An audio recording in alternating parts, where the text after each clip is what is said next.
আজকে রাতে মাওয়াই যাব। কথা কি বলতেছো তুমি? লাশটা?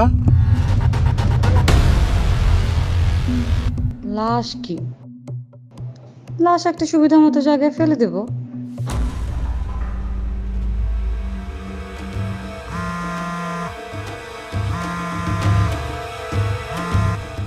আম্মা, বৌমা, আমার ছেলে কোথায়? আপনার ছেলে তো আমার সাথেই আছে আম্মা। আমার ছেলেকে একটু দাও তো। ও তো কথা বলতে পারবে না। কি হয়েছে? কথা বলতে পারবে না কেন?